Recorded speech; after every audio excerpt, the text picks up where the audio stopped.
Notícia preocupante no São Paulo. Tricolor perdendo o Mané Garrincha pro jogo contra o Vasco, rapaz. Vamos comentar sobre essa reviravolta maluca aí. Vamos falar também sobre o mercado da bola, venda de jogadores aí no São Paulo e várias outras notícias do Tricolor. Certo, rapaziada? Vamos lá que o negócio é o seguinte. Ontem jogamos aí contra o Corinthians lá no Mané Garrincha, na Arena BRB, por causa de shows do Morumbi. E tá aí a informação do Globoesporte.com.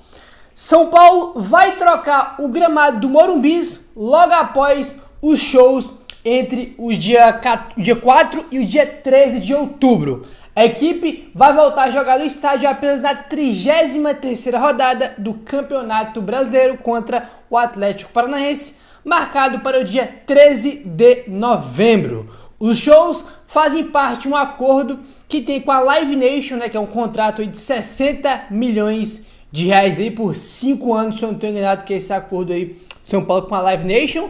E tá aí. Então depois dessa sequência de shows aí, né, que vai ter shows aí do dia 14 ao dia 3 de outubro, e quando acabar essa sequência de shows, São Paulo vai trocar esse gramado aí e colocar o novo, né? Então São Paulo vai voltar a jogar aí só contra o Atlético Paranaense, né, em novembro, e vai ter um gramado novo. E, cara, esse negócio de show, cara, é uma maluquice por completo. É jogo contra o Corinthians em Brasília, né, cara? Já tinha aquela confusão de torcida única, né? Vai o torcedor do Corinthians infiltrado pro estádio. Aí daqui a pouco vamos falar também sobre o jogo contra o Vasco, a maluquice que é, cara, é 1 milhão de coisas que acontece quando você coloca show no estádio e tem que mandar jogo em outro estádio, cara. É um negócio assim que agora eu vou te contar, dá trabalho e muito, viu, cara? É complicado.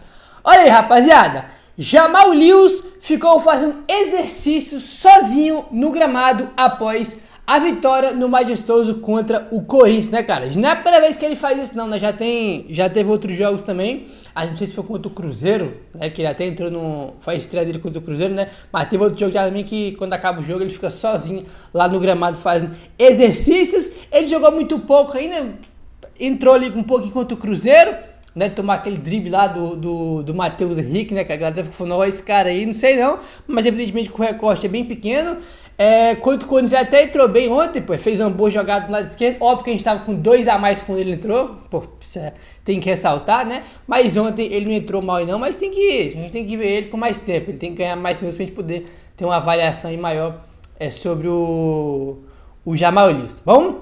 Vamos avançando agora, rapaziada, e olha aí. Chances de título do Campeonato Brasileiro, segundo o espião estatístico do Globoesporte.com. Segundo o espião estatístico do GE, o Palmeiras tem 44% de chance de ser campeão, Botafogo tem 40%, o Fortaleza tem 11%, Flamengo tem 2% e o São Paulo tem 1,6%, tá? 1,6% de chance de ser campeão brasileiro, segundo o espião estatístico do Globoesporte.com. Cara, o São Paulo tá fazendo um bom campeonato, bem melhor do que dos últimos anos.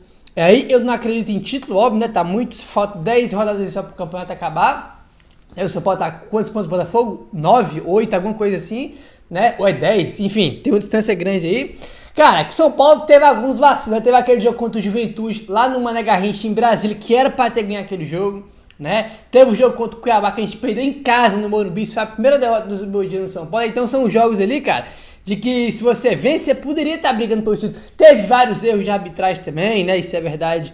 Em vários jogos o São Paulo foi prejudicado, mas teve jogos também que o São Paulo vacilou, e que se não tivesse vacilado, talvez hoje estaria em uma condição de brigar, né, pelo título aí do Campeonato Brasileiro. Mas, pô, nesse momento aí eu particularmente não acredito, tá? Agora tem 1% de chance, mas eu não acredito, nem me iludo com isso aí não, né? A questão mesmo é vaga na Libertadores e vaga direta, tá? E vaga direta até porque, né, outro ponto, ano passado o Botafogo entregou o título, né, pro Palmeiras, né, aquela, pô, os caras tiveram 1 milhão de pontos na frente, do nada sucumbiram e entregaram o campeonato. Para algum do, sei lá, o São Paulo, né, um dos times ali ser campeão, por exemplo, São Paulo, Flamengo, Fortaleza, esse ano tem que acontecer dobrado, né? O Palmeiras tem que desandar e o Botafogo também, porque se o Botafogo desandar, o Palmeiras tá um pontinho ali só. Então tem que, irmão, os dois times tem que sucumbir e começar a perder para todo mundo, né? Fora que tem Fortaleza da frente, né? Enfim. 1% de chance aí, segundo o espião estatístico do GE. Rapaziada, vamos falar sobre o André Silva, cara. Olha só isso aqui, ó. André Silva é o terceiro jogador com mais participações em gols do São Paulo no Campeonato Brasileiro. Participações em gols é gols e assistências, né? Que é as participações diretas em gols e também assistências. O Lucas é o jogador do São Paulo no Brasileirão que mais tem participações em gols. Ele tem 10 participações em gols. Em segundo aí tem o Luciano com 9 participações em gols. E em terceiro tem o Caleri empatado com o André Silva com 7 participações em gols. Olha, o Caleri, o André Silva que é reserva do Caleri, empatado com o Caleri, né, no número de participações aí de gols no Brasileirão com 7, né, cara? Interessante. É isso aí, ele que deu assistência pro Caleri contra o Botafogo, né, pô, um baita lançamento, botou a bola na cabeça do Caleri pro Caleri fazer o gol. E ontem foi o terceiro gol que matou, né, o jogo contra o Botafogo, contra o Corinthians, e deu a vitória aí para o São Paulo, tentando bem. Eu gosto bastante dele, cara. Ele é reserva e ele tem o mesmo número de participações de gols do que o centroavante titular do time. E olha que o André é reserva, eu gosto bastante dele, né? Eu sei que teve uma galera pegando no pé dele quando ele começou a oscilar, mas ele é bom jogador, eu gosto bastante dele.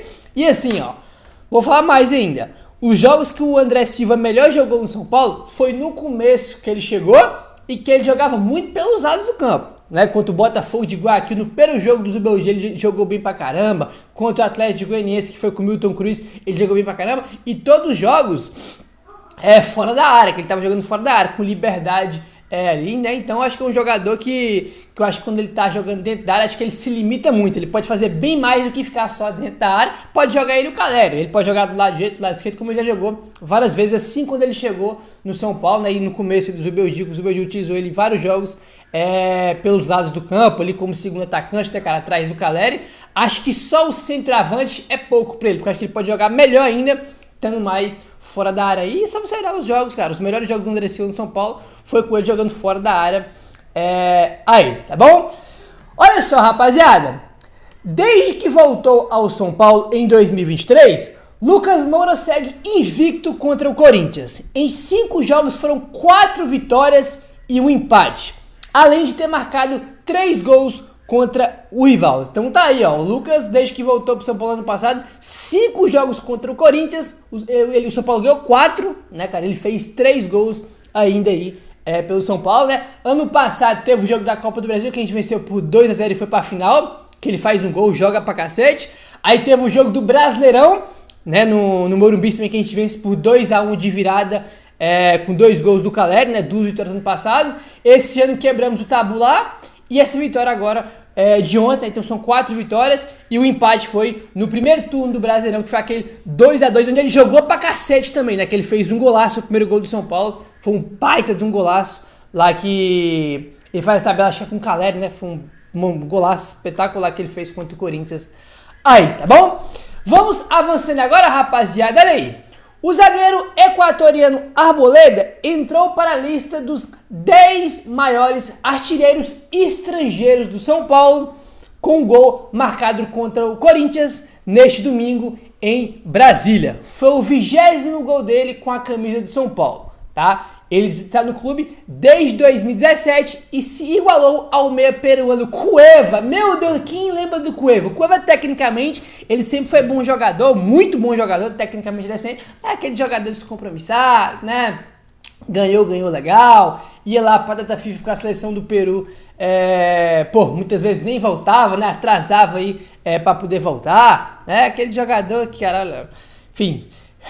Ele empatou com o Cueva aí, né, cara? O Cueva tem 20 gols pelo São Paulo e o Arboleda agora também tem 20 gols pelo São Paulo. Olha só. Ele também é o único equatoriano da lista, dominada por argentinos. Caleri, que é um jogador atual do elenco, é o segundo maior artilheiro com 76 gols, atrás do uruguaio Pedro Rocha. O Pedro Rocha é o primeiro, né, cara? O maior artilheiro estrangeiro da história do São Paulo é o Pedro Rocha com 119 gols. Em segundo, o Caleri com 76 gols. E o Arboleda com gol de ontem contra o Corinthians, né, cara? Tá no top 10, né? Em 10º lugar aí agora, né, cara? 20 gols para o Arboleda. Ele que havia completado 30, ele tinha completado 300 jogos aí contra o time do Botafogo, cara. Ele só vai cada vez mais entrando na história do São Paulo Aí, cara, muito bacana a história que o Rabo tira daquele episódio que ele vestiu a camisa do 100 Mundial, né, cara? Porque ali foi brincadeira. Ele só não é meu ídolo por causa disso, porque se não fosse ele era. Pelo tempo que ele já tem, o tanto de jogos que ele tem pelo São Paulo, joga pra cacete, ontem também fez uma partidaça, né? Mas é um jogador extremamente importante aí para o São Paulo, o nosso querido Robert Arboleda. Certo, meu parceiro? Vamos avançando agora e o negócio é o seguinte. Informação aí do Arnaldo Ribeiro, rapaziada, olha aí. São Paulo e Vasco não vai acontecer na Arena BRB no Mané Garrincha em Brasília por uma questão de regulamento da CBF. Que regulamento é esse, Gabriel? O regulamento é esse aqui, ó. Os últimos 10 jogos devem ser sediados no estado de origem do clube. Tá? Então, é um regulamento que tem na CBF, tá? A gente vai entrar agora aqui, né, cara? Faltam 10 rodadas para acabar o campeonato. Exatamente 10 rodadas para acabar o campeonato. E nas últimas 10 rodadas, o clube, ele tem que sediar os seus jogos dentro do seu estado, o estado de origem, né? Então, por exemplo, São Paulo não vai poder jogar em Brasília e vai poder jogar em outro estado. Vai ter que jogar, mandar o seu jogo em qualquer estádio no estado de São Paulo. Não vai poder colocar esse jogo aí em Brasília, tá bom? Olha só, aí o Gabriel Sá trouxe aqui um ponto que é importante, ó. O que eu recebi é que o São Paulo vai tentar uma última cartada, mas sem otimismo, tá? Uma realidade aí, uma possibilidade, na verdade, é Ribeirão Preto surgir como uma alternativa, tá? Ribeirão Preto, o estádio do Botafogo de Ribeirão Preto, é uma das alternativas para o São Paulo mandar esse jogo aí contra o Vasco, tá? São Paulo e Vasco aí, né? Tava para Brasília, mas esse regulamento da CBF impede aí do São Paulo mandar esse jogo lá, como o Gabriel Sá trouxe. São Paulo tenta ir na última cartada, né, cara? Tentar ali, né, fazer uma manobra aí nos bastidores, podemos dizer assim, para mandar esse jogo lá em Brasília, né? Que o São Paulo já tinha colocado lá, mas não vai poder. E Ribeirão Preto é um estádio ainda, o estádio do Botafogo de Ribeirão Preto é uma alternativa. Cara, foi o que eu acabei de comentar com vocês, né? São Paulo vai trocar o gramado, vai voltar a jogar lá só em novembro com o Atlético Paranaense. Aí tu manda o jogo pra Brasília. Aí não pode ficar do regulamento da CBF. Aí tem que procurar outro estádio pra jogar. Cara, é um negócio assim de maluco. Como é chato esse negócio de show. Eu sei que tem uma galera que gosta aí. Eu não gosto muito de show, confesso pra vocês, né? Cara, é aquele negócio que o Tele Santana fala, né, cara? Tem até um vídeo do Tele Santana falando isso. Irmão, estádio de futebol é pra jogo de futebol. Não é pra jogo de futebol. Eu acho que não tem problema nenhum. De vez em quando ter show no estádio, mandar um jogo lá em Brasília, mandar um jogo em qualquer outro estádio. Agora, é muito jogo fora, né, cara? Já foi o jogo contra o Corinthians, o jogo contra o Vasco. Agora, vou repetir de novo. Se o São Paulo tivesse passado para a semifinal da Copa do Brasil, o jogo do São Paulo não seria no Morumbi, seria em outro estádio, porque ia ter shows aí no Morumbi, né, cara? Então, essa é uma questão muito chata, né, cara? O assunto é muito chato, além de prejudicar o São Paulo dentro de campo. É verdade, porque evidentemente quando você não joga no seu estádio, não joga no Morumbi, você perde a força da sua casa, né, cara? O São Paulo é muito mais forte jogando em casa do que em Brasília, do que no Mineirão, qualquer outro estádio. Aí, o Rafael Emiliano, a gente até comentou isso aqui com vocês, antes de ser confirmado esse jogo em Brasília. O Rafael Emiliano trouxe a informação de que o São Paulo recebeu uma proposta para jogar o jogo no Mineirão, mandar o jogo no Mineirão, mas também é aquele negócio, né? Também não adiantaria nada, porque o regulamento é você, nos últimos 10 jogos, tem que mandar o seu jogo no seu estado de origem, né? Então, se não pode para Brasília, também não pode para BH, aí vai ter que mandar esse jogo em algum estádio aí de São Paulo, né? Enfim, vamos avançando agora, rapaziada. Seguinte, a informação aí do Alexandre Vieira. O São Paulo precisa vender jogadores para bater a meta de vendas, mas também para diminuir o rombo com a inflação em outros setores, como o futebol. O São Paulo gostaria de manter o William Gomes mesmo assim. A ideia seria vender outros ativos do clube e não a safra de 17 e 18 anos. Tá aí a informação do Alexandre Vieira. O Alexandre Vieira até trouxe informação também alguns dias atrás sobre isso, que o São Paulo vem recebendo muitas sondagens, propostas. É o jogador mais assediado do São Paulo hoje, com sobra aí, é o William Gomes. Mas o São Paulo não quer vender ele agora. O São Paulo quer manter o William Gomes por mais um tempo aí, mas ao mesmo tempo precisa vender jogador. Aí o São Paulo tem a meta, se não me engano, de 170 milhões, né? Se eu não estou enganado, 170 milhões aí que tem que vender de jogador. E, cara, precisa vender jogador, e o São Paulo quer vender jogador, porque tem que vender jogador, mas o São Paulo quer vender outros ativos e não a safra aí de 17, 18 anos. A safra de 17, 18 anos é quem? é o Henrique Carmo, né, que inclusive tem que renovar o contrato dele, que já tá acabando no final do ano que vem. É o William Gomes, né, e mais outros jogadores agora que eu não vou me lembrar aqui de cabeça aí não, mas ao mesmo tempo são dois jogadores muito promissores aí do São Paulo. Mas tem outros jogadores, tem o Rodrigo Nestor, que acho que pelo momento que ele vive, um momento ruim de baixa aí, óbvio que ele não tá tão em alto no mercado como ele já teve em outros momentos. Mas o Nestor acho que é um jogador que o São Paulo pode muito bem negociar. Tem o Galopo, né, que o São Paulo teve até a proposta do Rosário, do Boca não vendeu. O Galopo nem pro banco mais dos jogos lá, o cara não fica nem no banco de reserva, então tem que vender. Né, se não serve, tem que vender. E é um jogador jovem, né, que tem passaporte italiano, que conta muito quando o jogador é vendido pra fora. Aí óbvio que tem que chegar a proposta, mas são jogadores que eu acho que o São Paulo pode negociar. Rodrigo Nestor, Galopo, né, o William Gomes também, eu tentaria manter ele por mais um tempo. Ele acabou de subir, agora que tá começando aí a ter uma importância muito grande no time do São Paulo, então acho que tem que manter ele pelo menos mais uma temporada, né, pelo menos até 2025 aí manter ele no São Paulo. Certo, rapaziada? É isso, se inscreve no canal, ativa o sininho, valeu, tamo junto e saudações tricolores.